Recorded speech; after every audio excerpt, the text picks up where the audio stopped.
Hello' everyone, আজি দেৰিকৈ হ'লেও আমি আজি ওলালোঁ অলপ বজাৰ কৰোঁ বুলি, ঈদৰ বজাৰ। আৰু পাৰ্লাৰলৈ গৈছিলোঁ আমি, যিহেতু অলপ বোলো নিজকে টাইম দিওঁ সেইবাবে। আৰু যিখন পাৰ্লাৰলৈ যোৱা কথা আছিল না, আমি সেইখন যে বন্ধ কৰি দিলে, কি কাৰণে নাজানো। তাৰপিছত আমি এনেকৈ খোজকাঢ়ি খোজকাঢ়ি গৈ আছোঁ পাৰ্লাৰ বিচাৰি বিচাৰি।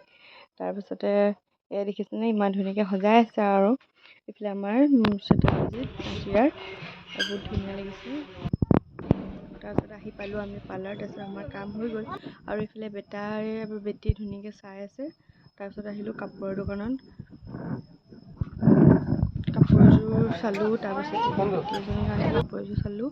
তাৰপিছত আহিলোঁ আমি জোতা দোকান, জোতা বেটাৰ জোতা, খুৰীয়েকৰ আৰু আমাৰ ল'বলৈ আছিল তেনেকৈ জোতা চেণ্ডেল লোৱা হ'ল।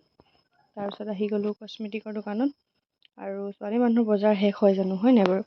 সেয়া যি তাৰমানে হৈ গ'লেও কিবা এটা না কিবা এটা বাকী থাকেই আৰু। তাৰপিছত এইফালে দেখিছেনে, ইমান ধুনীয়া ধুনীয়া বৌকেইটা, একদম মানে এস্থেটিক লাগিছে। আৰু বেটাকটো মাৰিব নোৱাৰি, বেটীহঁতৰ কাৰণে লোৱা হ'ল। দেখি কিন্তু মোৰ বহুত ভাল লাগে দেই এইবিলাক বস্তু। আৰু আজিৰ ভিডিঅ'টো ইমানতে সামৰিছোঁ। Bye bye.